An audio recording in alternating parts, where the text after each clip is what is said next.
morning. I feel like I needed to turn up the volume. Okay, now I've got nervous because I was practicing how to say her name, and now I'm getting nervous again, Benny. You're waiting for me to say it. I'm nervous. You gotta just jump in with 2 feet. You gotta jump in. You gotta do it. Ashari. It's Acharya Cha, as in like. Gosh, see, I was practicing. Acharya Shunya. Yeah. Acharya Shunya. It's the beautiful title, and we're going to get into that beautifulness in just a minute, you guys. We've got wholeness, we got radical self-acceptance, we got love, all right here in the Gratitude Cafe. Benny, how are you, love? Good, very well. Hope you had a great Easter weekend last weekend. Oh, yeah, that's right. Are the boys still... You're like, oh, yeah, no big deal, yeah. Yeah, well your kids are out and they've kind of probably doing their own little thing, but we were in full force this weekend. I feel like I'm still taking a breath back from, there was a lot going on. I bet. You've got a few different families and hopping all over, right? Yeah. Yeah, we're still doing that, and we've mixed in a birthday in there too, so why not? Why not? I know, right? Why not? It was a great weekend, though. Good. Beautiful. Pacific Northwest. Hey, I'm coming up on Friday. Yeah? Yeah, I'm going to go play. I've got a girlfriend visiting from California. So I'm going to go up and play in Seattle and, of course, visit my old town, Woodinville, and say hello to everyone. Your old town. Like, oh, yeah, old town. My other home. The old stomping ground. I used to ride my horse through Woodinville, downtown Woodinville. I think you still can. No, they put a horse prohibited sign on during fair times. You can, but no, not anymore. It's funny. The other day, we actually went on a bike ride yesterday. The boys and I, the girlfriend and her kids and all that, we're out there. We did the Seuss Trail. I don't know if anyone's done that. It's through Kent in the Kent Highlands area. Yeah. So it's Seuss, Soos. It's a great little ride for even the littles to even up tall. So we're at one of the intersections where the main road where it meets the trail. So everyone's got to stop and all that. There's a little button on the bottom. I literally had a moment, why? And it was a blonde moment. If you want to consider it that, it is. And there's a button down below, obviously, when you trigger the crosswalk. And there's one a little higher up. I'm like, how can anybody reach that? Is someone going to jump up there and get it? And you saw my answer, because it's a horse. If you're on horseback, you can't reach down. Oh, wow. I just drew a blank. And then my girlfriend goes, probably because there's horses allowed on this trail too. I'm like, oh, yes. Boom. Oh, yeah. We don't have those in Woodinville. No. So I don't know if you're familiar with seeing the one. No, not at all. Yeah, to all of those out in the country, right. Thank you. And be safe. Watch your surroundings. Totally. Totally watch your surroundings. Mm-hmm. Oh, that's adorable, Benny. Okay. Hi, everybody. The YouTube world. We have a wonderful guest today, and I'm super excited. We're going to Vedic. We're going spiritual. We're going grounded. We're going radical forgiveness. We're doing clear, honest, loving advice. Our intention is always to give you information, education, and it's a new you, a new perspective, new thoughts, new ideas. You take what resonates and leave the rest. It's all in love and compassion. And I'm super excited to bring this guest today, like I am every week, but here we go. Before I get started, I want to remind you, Mother's Day weekend is coming up. I know it's next month, but it's coming up. But what I wanted to do, and why I'm telling you this, is because my team and I are going to do a live mini C2C the week of May 3rd. And there's going to be some special little goodies for that. And why not honor yourself as a mother, however that shows up in your world, and do the mini C2C, the live mini C2C. That's one-on-one coaching with me for 5 days, Monday through Friday, every morning. It is so fun. You'll have unlimited access. You're going to get real life self-regulating tools. You're going to, of course, get me and inspiration and goofiness and getting y'all fired up. And of course, love and real life self-regulating tools for real life in real time. So if that sounds good to you, especially with everything that's going on, we have opportunities galore for self-regulating and everything that is happening in our lifetime right now. So with that, you can go to SueLundquist.com/the-letter-C and the number 2 and the letter C. If you have any other information, you can just email me and my team at what is it? supersuecares@gmail.com. I had to remember what that was. You have so many. I mean, well, you could just go to Lundquist.com as well, and you'd find everything there. Wow. Okay. I just got nervous again because I really want to do good by the name. Benny, I'll you do do it. it. Do it. We welcome Acharya Shunya. Oh, boy, Benny, you got so She's all oh, okay. Here, we're talking international. I'm going to do the formal bio, and then we're going to bring you on because you've got to tell the meaning of the title and then that beautiful meaning of the name as well.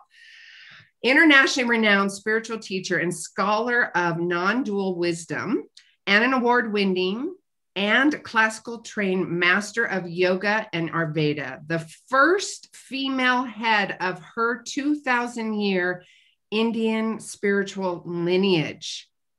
Holy macaronis, this is amazing. She is dedicated her life to the dissemination of Vedic knowledge for the spiritual uplifting of all beings. And she's the president of the Awakening Self Foundation and author of the best-selling book, Ayurveda Lifestyle Wisdom, which became one of the top 10 books in alternative medicine in 2017. Today, she is birthing a new baby here with us on the Gratitude Cafe, and her latest book is The Sovereign Self. Welcome. Thank you. Thank you. Oh, beautiful. All right. You got to so of course I can do the formal bio, but let's get to know you and your energy and love and all of that. So I'm going to let you take it. Well, my name is Shunya, which means infinity. And I think I got that name. In India, naming is a big thing. And my guru was also my paternal grandfather. And I think he must have named me Shunya because he wanted me to not stay small inside me for sure. Wow. And then I studied and I went deep into the ancient Indian philosophy, teachings, practices of the nondual wisdom. And I came out after 14 long years with the title Acharya, which means a master teacher. And then when I was 24, I was given this, I was bequeathed the title or the responsibility of leading my lineage. And in India, 2,000 years, we know our lineage, we know our names, we know our family. So it's a very ancient culture. And my ancestors have contributed to the original wisdom books of India, called the Vedas. So here we are. Here we are. So do you feel, well, let's jump into this. Do you feel that you were born into this, or was there a little bit of time where you took away, or was this kind of a gradual, this was you, this was life, this was you living? I was born in India that was changing. I was born in the 1960s, and India went through a lot of change from being a traditional culture to being a world economy anchored in the world with aspirations that are very international and, with the times. So I've definitely had a period, especially through my age 14, 15 to about 18, when I had some angst. It was not angst as in it was pulling at me because I had a charmed life in that sense, but it was definitely something like, is this going to be relevant? Is only my family this way because the rest of India was caught up in cricket and Bollywood, and while we were more traditional and scholarly, and we had more spiritual disciplines. But we were also progressive deep inside us. We were also expanded. We were also meditating. So all in all, I think it was a happy story. That's yes. Well, I think those are good questions all around, right? And I think we as humans and as teenagers, they may go a little bit farther off on the wing and then come back in alignment later on in life. All of it is wisdom. All of it is as it should be, at least in my experience, my thought. So tell me about your new book. And I have to tell you, somehow, somewhere, my copy got lost in the mail. So by chance, do you have a copy with you? I don't have it handy this Okay. very minute. Okay. Well, I'm so excited about it. Sounds True is the publisher, and it's a beautiful red book, hard copy, and probably it's the first book of its kind in the English language, which makes the esoteric wisdom of the Bhagavad Gita, the yoga philosophy, like really tangible in the here and now, with stories from my students worldwide, a lot of them in America, but really, I now, thanks to technology, I and my lineage, we have students worldwide. And these are the real stories of love and loss and betrayal and codependency or addictions. And how can we use the ancient Hindu wisdom in today's context and be free? And that's where the title comes, Sovereign Self, like free within, to not be so attached and clingy and, where we lose our power. Oh, we're talking the same language completely. And losing our personal power and diminishing ourselves. I like how your teacher, was it your paternal grandfather, Infinite, didn't want you to diminish that light within you. And I love that you had that elder and that teaching. And there's, quite honestly, there's many of us that don't have that opportunity. I'm not saying it's right or wrong, but look at this beautiful gem of a book that you've created and the people that you've been able to facilitate that change. Even, and audience, I'm addressing you as well as myself. Now you have a book and a tool. You say, well, I didn't have the elder, I didn't have the so-and-so to help me. Well, guess what? You do now. You have it right here, right now. Talk to me about, do you have like an aha moment in one of your clients or a story that you can tell us based from the book that really changed either your life or even your client's life? I'm sure there's many, right? I have so many stories. For example, there was someone I knew who was really needy sexually. And things were not needy sexually to the point of sickness, but she was not getting regular sex at home in her relationship with her husband.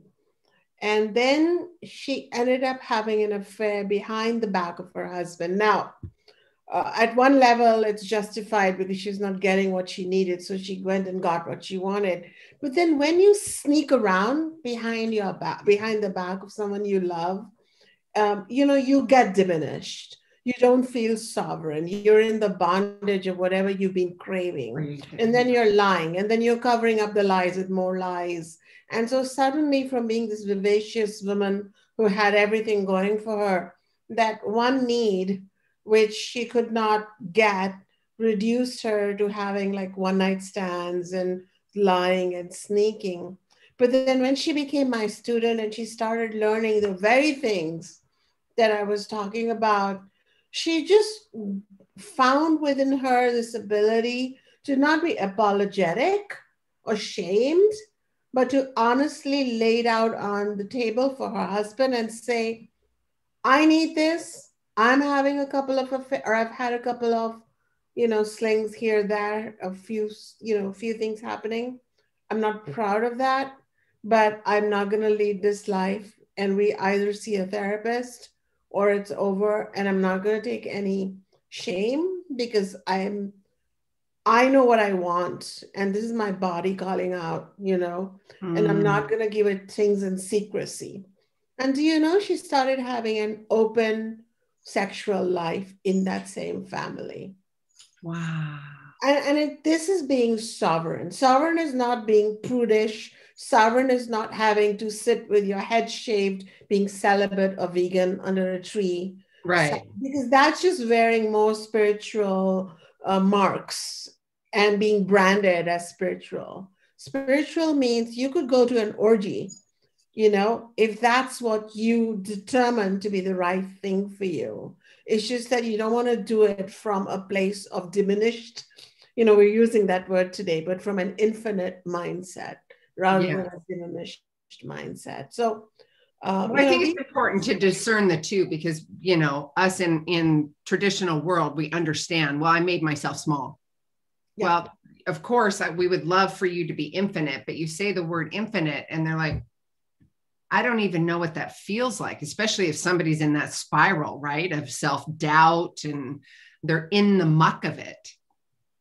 Right. That's a great question. And that's where that second word in my book, sovereign self, comes up. So according to the great ancient Indian philosophy known as the Vedic philosophy, just like you have Buddhist philosophy or Christian philosophy, we have the Vedic, which predates Hinduism, predates every religion that came out of India, and it's a universal, timeless philosophy.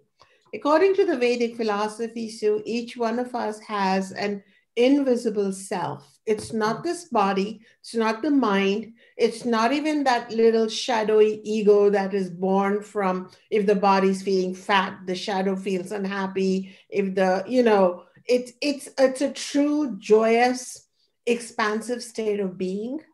And so you are more infinite when you are feeling expansive, naturally supported by the life that you have. It may not be pretty, but you feel grateful, like internally. You don't have to think it or psych yourself into it, but you wake up excited. You feel like you have possibilities. You feel like you've learned from your messes in the past, and you feel like you're the author of the script of your life. I would say that would be an infinite mindset, because there is still time to be who you were meant to be. There is still time to lead the life you were meant to be leading, because you're no longer feeling diminished or constrained by scripts, conditioning, habits, lies, and shame. Shames and illusions. And those kind of things. Yes. And all those past experiences based on shame or choices. And the audience knows there's adjectives to describe, but I use the language, we all have opportunities. Some people call it challenges. Some people call it fears. Some people call it that. If you can come from a CC's, compassionate curiosity, and have it and take it as compassionate, be compassionate, not only for yourself, but for the other person, and get curious, it opens the heart more than that contracted energy, right? And coming from a space of fear. So let's talk to those people, because we've got quite a bit of opportunities, or AKA fears, and spinning out in society right now. How can your book, and also being sovereign within themselves, knowing authentically, big anchor words for me that I use are authentic and genuine, that really feel authentic and genuine to me. And how can we apply your tips and tools and the Vedic, all that you have to offer in your book? What kind of tips and tools can we give the audience to help them with their opportunities now? The entire book is broken up into three parts. And the first part is an analysis of why we suffer. And, a lot of pop spiritualities tell us, or even teachers from India might tell us to chant a mantra, breathe by holding your nose this way, that way, but they don't shed light on how the hell are you ruining your own opportunities, and how you're not being authentic, and how you're not being genuine, and what exactly happened. So in the first part, we dehack what is happening.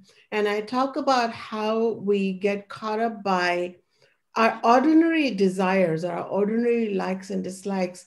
Let's not allow them to become attachments to a certain level, because when we become attached, then we become attached to a certain outcome and averse to another outcome. And when that happens, there's a progressive chain that has been explained by the ancient holy text Bhagavad Gita, which says, when you're attached and averse, sooner or later, you start feeling grief for yourself. You become a victim.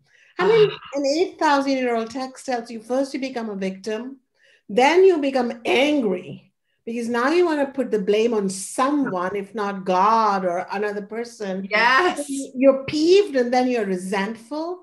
And that leads to what's known as a delusional mindset. So a delusional person looks totally normal, talks normally, is even talks like a duck, talks like a duck. But something's not right. You're entitled, you're upset, you're doing 2 + 2 = 5, you're making wrong judgments. And then the Gita says, after delusion, you have what's known as a soul memory loss. Like you forget deep down the kind of knowingness of wholeness that we all have deep inside, and that starts going away. And that connection with the sun, moon, something wonderful that goes away. And at the final stage, we become self-destructive people. We make that phone call we shouldn't be making. We send that email we shouldn't be sending. We may pick up a gun and shoot someone. We may, do things that we live to regret, and our planet pays the price for it. So this, it's like an 8-step thing, a process that I've talked about. And Sue, don't you think knowledge itself is medicine? When we can see that, we don't do that. So then in the second part, I talk about how we can discipline our own mind so it listens to us. It doesn't do its own thing. How can we work with our own apparatus so that we're the master of our castle, rather than just our senses want cheesecake, we're on a diet, we're eating a cheesecake. It's like, I'll just have a little bite. Just a little bite. Yeah. Yeah.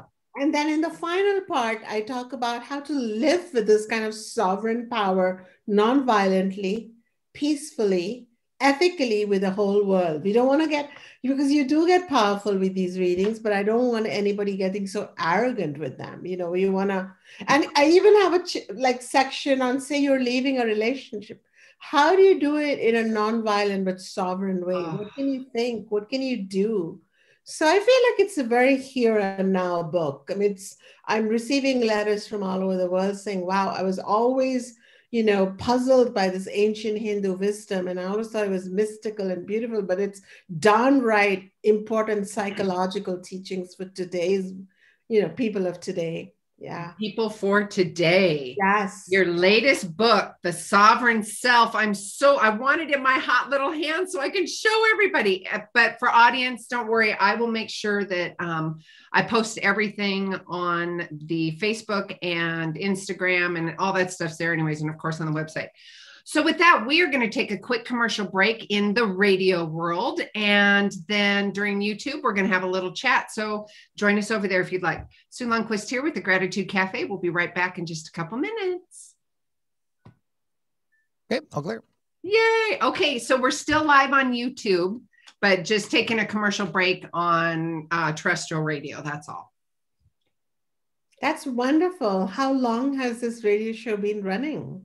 I've been doing my platform for over 10 years, off and on. There was a little break I took. I had my daughter had a head injury and I took some time off. And then that was actually a full radio network, like Monday through Friday. And it was a lot.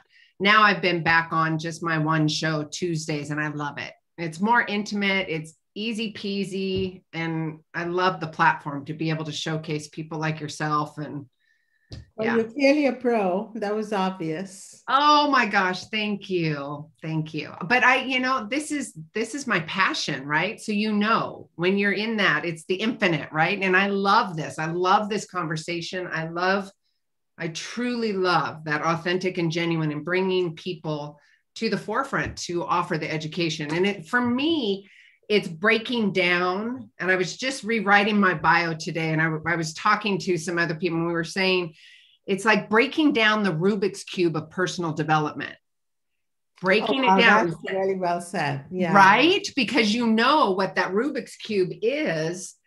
And it is that it's breaking it down. It sounds similar to what you've done in your essence. And for your latest book with the Sovereign Self, it sounds like exactly what you've done. You've broke it down into tangible, practical application that we can all relate to. There's a topic in the book called Swadharma, which talks about how you must be aligned with what your soul was meant to do.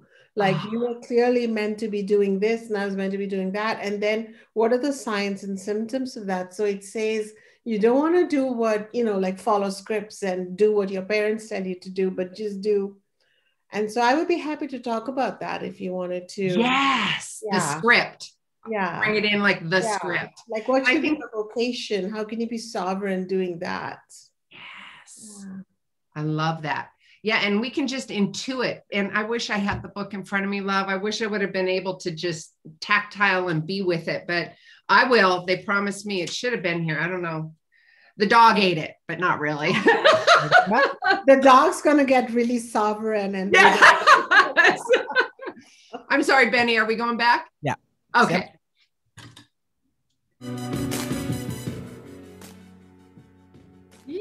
Good morning, everybody. Sue Lundquist here with the Gratitude Cafe. All right. If you're just tuning in, you're halfway through the show.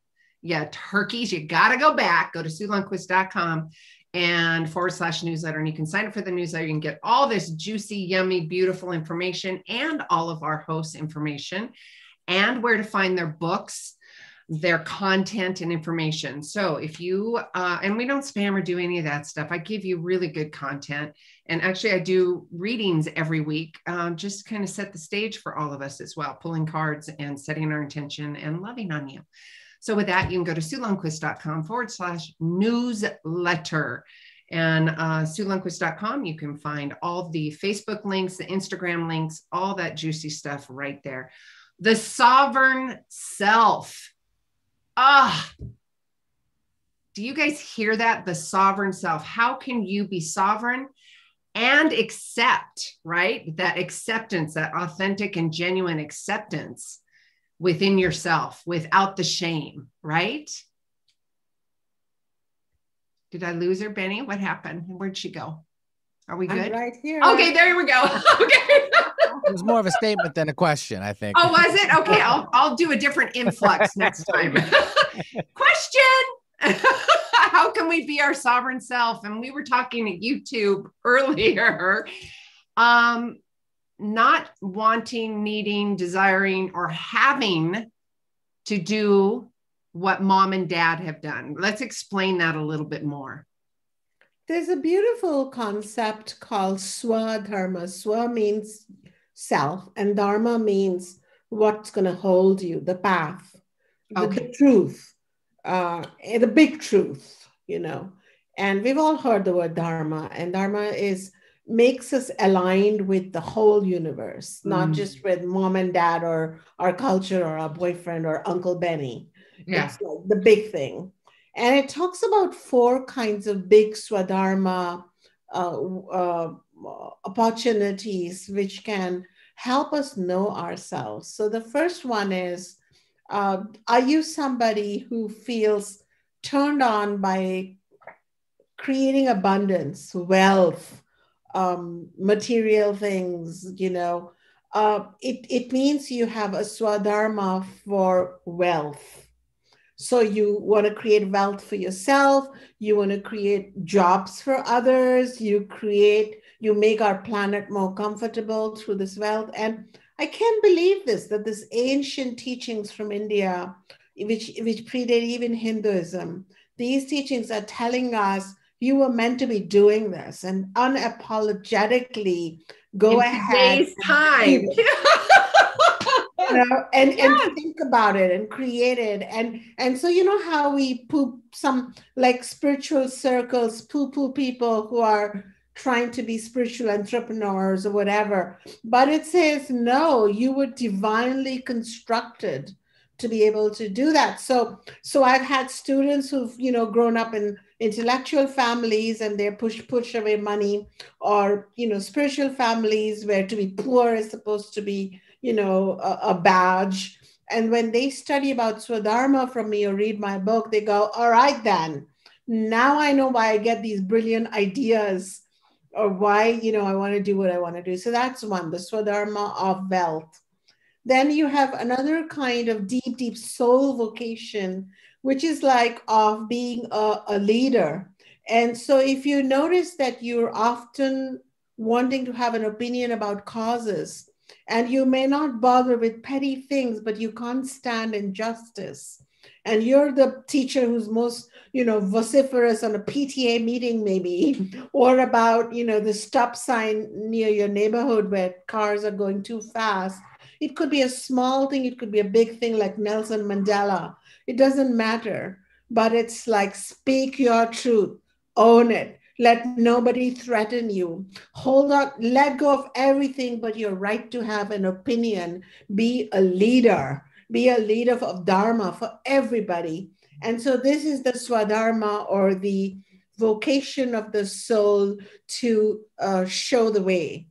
And I love it because I have some of that. And once I read that, I realized I'm not the kind of spiritual leader of a 2,000-year lineage who's just going to sit there with her eyes closed while the world, not me either. No. Yeah. No.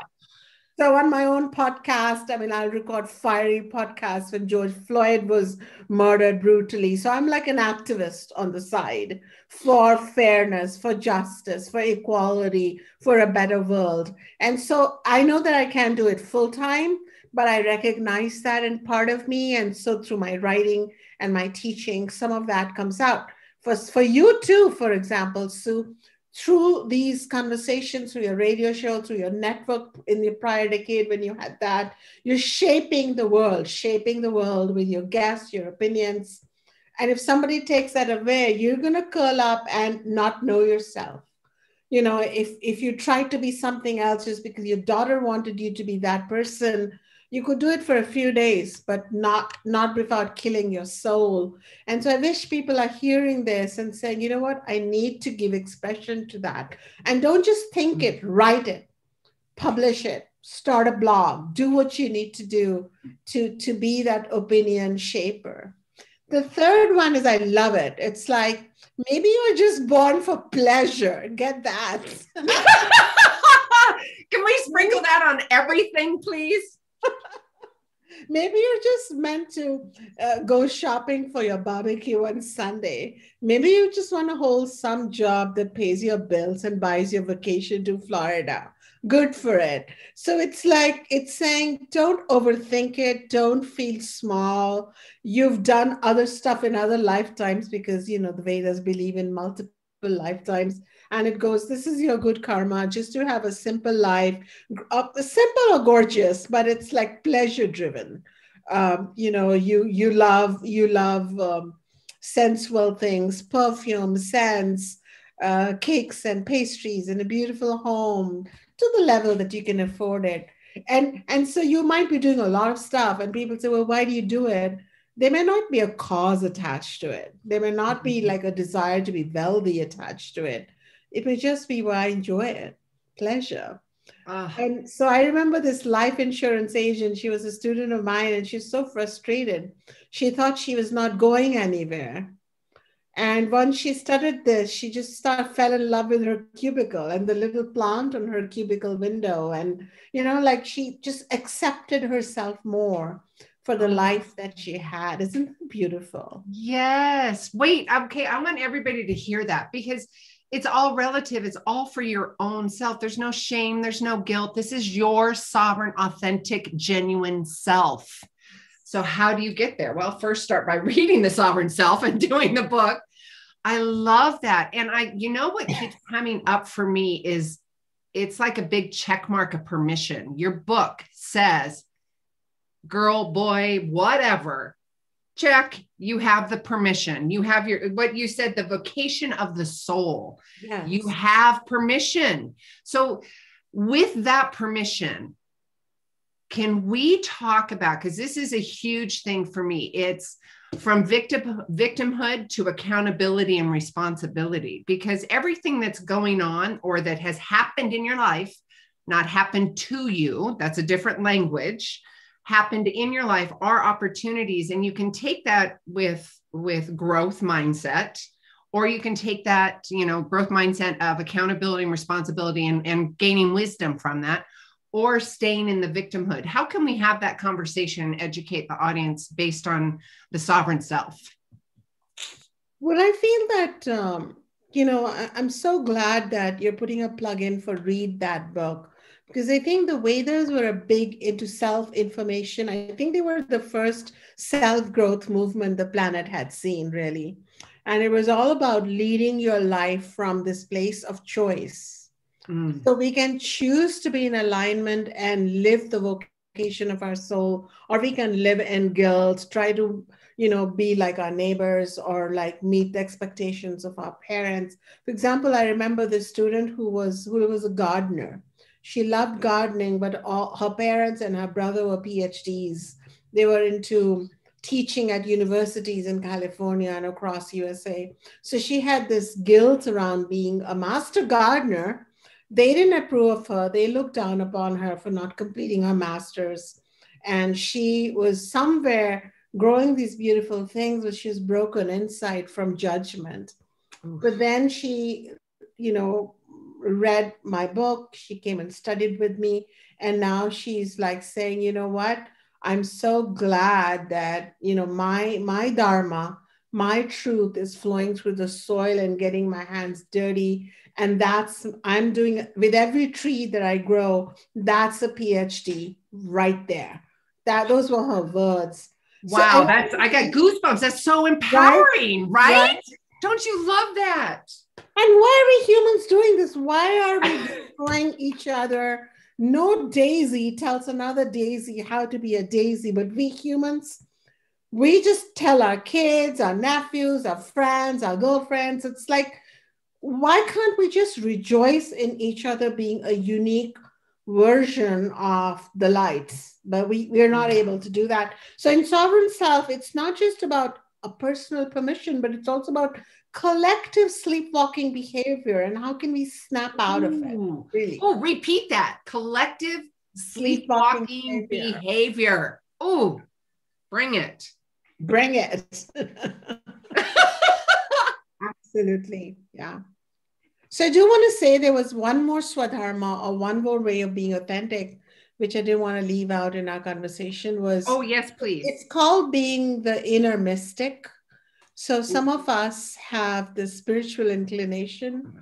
We might be CEOs and accountants and, in car sales or whatever, but there's a part of us that yearns to know God and truth and universe. And we gaze at the sky at night and wonder about it and wonder about our coexistence with everything. Are we one or are we separate? And the Vedas give a lot of encouragement to keep following this. And this is a lonely path. I mean, they're not talking about institutionalized religion. They're talking about that quest. And they ask us to embody it and really look at the question called, who am I now? What am I doing here? Am I this physical body or am I spirit? And what does that mean? And so that also gives a lot of permission, again, as you said, to just be that. Like it's not weird to have that question or even be me, for example. It's not weird. I love it. Yes. To each is their own. Yeah. Each is their own. Yeah.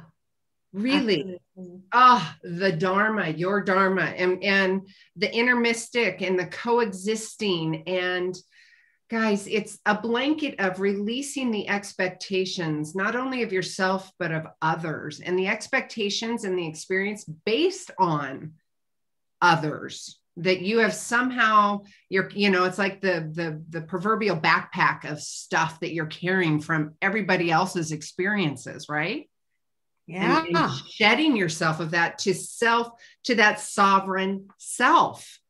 And creating that environment with your book, and to be able to understand it from like a ground roots level. Does that make sense? Like, really, because I love that, because it's practical application. It's not, because I know I can't just go and pick up a mystic book from the Vedics and start reading it. But, and there's many of us that can't, but we have a desire to understand and to learn about our sovereign self and how to achieve that. And your book, The Sovereign Self, can help you get there. And I love it. It's like a big check of permission, be yourself, be infinite. Yes. And truly, like you said, I loved to when you said you let go and you release expectations towards others, because The first level is when you start leading your truth. And then the second level is we're often not feeling sovereign because we're busy judging and resenting or pushing and pulling our loved ones into silos of how we want them to be and behave. But once we have these concepts, we can understand them, and we can understand why your child is a certain way or your teenagers, what are they really yearning for?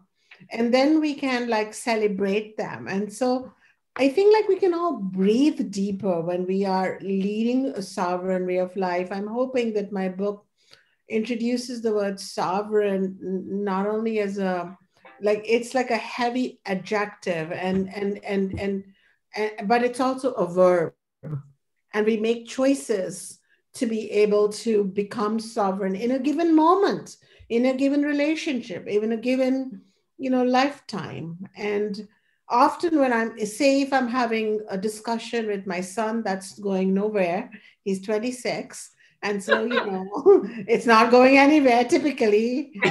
Mom doesn't know anything, but then I kind of start smiling because I see his like frustrated attempts to be sovereign.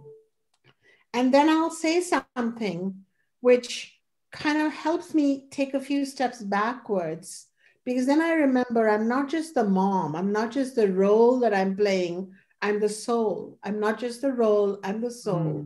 And then when I step back, everything my son is saying makes sense for him and therefore for me and the whole planet, and all is well with this mom and son duo. And so these kind of teachings really, I apply them in my own life. Wait, I gotta wait, hold up. You just said something super juicy. This is a tagline, the role versus the soul. Yes. Hashtag role versus the soul. Benny, did you get that? That was beautiful. Step back. And that's to parents, that's executives, that's entrepreneurs, that's healers, that's however you're showing up in the world. If you can take a breath, take a step back, away from those expectations, right? Yes. And the role, and go to the soul and know that that is their journey, that is their experience, that is their language, allowing them to experience that for themselves, right? Yeah. Yeah. And then when I remember I'm a soul, it comes pre-packaged with a degree of like non-control, grace, a bit of like light, and a little separation. Yes. Yeah. The observer. Exactly. Yes. Yeah. Separating yourself from, and keeping yourself in a space of observer, but the CCs, compassionate curiosity, right? And from love, opening your heart, not from a space of judgment. And that's sticky right in there. And I love that part, because that's the real life 3D practical tools. Because yes, we can have these 5D, 3D conversations and we can go back to the soul, but you know what? I'm being triggered and my son's still, acting out, or I've raised 3 daughters still. They're all, pretty much adults, but still I can, my truth, or, you're saying the Dharma and the soul, my being can still be triggered. So having tools like the sovereign self in your book, and being able to recreate, and create that soul essence. I think I'm just using language for myself here, but creating that inner soul dialogue. And you said role versus soul, just step back and have a soul versus that role. I love that. That's a hashtag, sister. You got to stamp that. It's like a shirt. I'll tell my social media team. Yeah, but it really, it's good to have these hashtags or like taglines, because they're like quick cognitive reminders. Yes. And to be honest, even when you're having an infatuation with something, like I'm infatuated with my little puppy dog, my Labradoodle, and I know that they won't live forever. So sometimes when I'm holding him and that this thought comes, because I've raised and lost, other dogs, and why do they have such a short lifetime? And to total love. So then when I hold him, and then like a shadow crosses over me, at that time also I remember that we're both souls. and not just a role. And that helps me not like fret or worry or get like possessive or irrational about wanting his body to live. Then I can enjoy him in that moment. Yes. The sovereign self, right? Yes. Truly the sovereign self, and having that genuine and authentic appreciation, love in that moment, and being sovereign in that moment, right? So people can find many swamis coming out of India, like chanting brilliant Sanskrit and quoting those words and, and giving esoteric philosophy that vows you but doesn't enter your heart. But this is a book I've written after I used this knowledge to change my own life, to deal with the deaths of my pets, which are like babies. Any animal owner knows these are not pets. Like, we're their pets and they're like our babies. Every day I remember my lab and my German and, they're like family members, right? So, and I've dealt with death in my family from having a bustling home.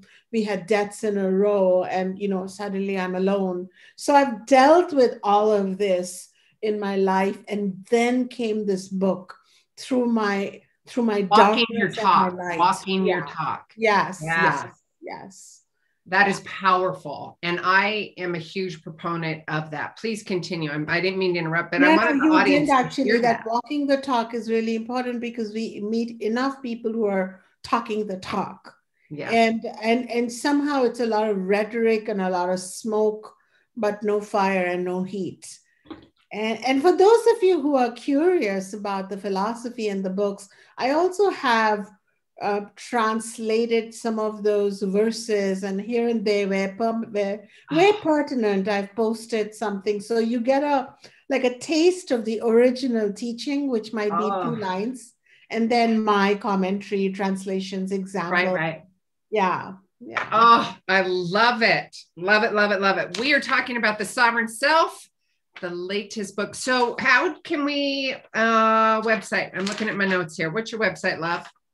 I would say awakenedself.com is good. And Sovereign Self is available everywhere. Awakenedself.com. And then do you want to talk a little bit about your foundation before we head out? Well, I wanted a foundation. Awakening is a big thing for me, but I didn't want to create new agey, hippie, airy-fairy awakenings. I wanted awakening to me means awakening to your true sovereign potential, to your health, to your well-being, to your choices. As a whole. To the soul. And so I have this Awakened Self Foundation where I use the ancient Vedic wisdom, which includes yoga, which includes Ayurveda, which is a system of health and healing that's miraculous. Yes. And then, of course, this non-dual teachings of sovereignty. And people, benefit from these live classes as well as streamed online classes that people can take at their own convenience. And we're creating quite a stir, I believe. Yeah. I believe there's quite a soul stir. It's that squeaky wheel. Now, audience, you've heard me talk about this. There is something, whether it's, it's that squeaky wheel or something, maybe something agitated you. I'm like, yeah, I want you thinking that way. I want something to be stirring in you. I want and desire. It's not the want, it's that desire for you and your soul to have the sovereign self, to create the sovereign self, not only for yourself, but others around you. And why not lead by the example? I love that. Yeah. Please pick up the book, The Sovereign Self, and you can go to the awakenedself.com and then get more information there as well. We've got about 4 minutes left. Is there anything that you'd want to wrap up for us today? I just want to say thanks for putting such a plug in for this book that psychologists and spiritual teachers are calling a classic. And if people were ever curious about what did these Hindu yogis know that they could live so long, teach the world meditation and yoga, then what did they know? What was their lifestyle? Was it a lifestyle of constraints and prudishness, or was it like a big blast? Surprisingly, it was a big blast. They had open sexuality, they had clarity, they had confidence, and they taught the world how to lead like really bold, true, authentic lives. And if you're someone of a candidate for that and you're feeling small and afraid right now, I would say read a page a day. This book will last a year. And people are doing that. I put that challenge out on my social media, and I'm receiving letters from Norway to South Africa saying we're reading a page a day. And, I read it at bedtime or first thing in the morning, and my life is changing. And I'm going to do this every year. So don't be afraid of the size of the book. Understand that very ancient, tried and tested knowledge is in your hands with that book. And thank you so much, Sue. It was such fun talking to you. Okay. So first and foremost, thank you for stepping in the ring, being the example, shining the light, and bringing all of the Rubik's Cube of Veda, and bringing that to the Sovereign Self, your second book, and bringing that to the forefront in real life practical application that's retainable. And I commend you for that. And thank you for leading by example and leading by your sovereign self. I want to remind all of you how to get a hold of the book. If I can speak English, you can go to awakenedself.com, and you can also get more information about your online courses, your podcast, and other information as well on awakenedself.com. The book, The Sovereign Self, is also available all over, and it sounds true, correct? I love them. They're beautiful, beautiful people. So I'm going to kind of wrap this up in a ball for you all, where it's about 8:50, 6:57. Some big takeaways. Step back. And this is a hashtag, roll versus soul. You got to make that a shirt or something, or soul versus roll. I love that. I love that you are also walking your talk and leading by example. Thank you so much. It's not always an easy task. It's not. I know it to be true. And thank you for the Sovereign Self and the permission and the guide and the tools and the information that says the how-tos, and it's okay. And it's okay to be who your infinite self is. And thank you so much. All right. Website again is theawakenedself.com. Please go and get the book. And it's been an absolute delight here. Thank you so much. I guess we've got like a minute. We can, if we chat, then we'll probably roll over. And Benny's like, nope, let's go ahead and scoop that up and go. I can just see him. How about like some parting words? Just one little quick motion for our listeners. Ooh. Just a lot of love for all our listeners. We have every right to be sovereign. Every right. Love, love, love. Love, love, love the sovereign self. And the audience knows that. It's a big Sue love. All right, you guys.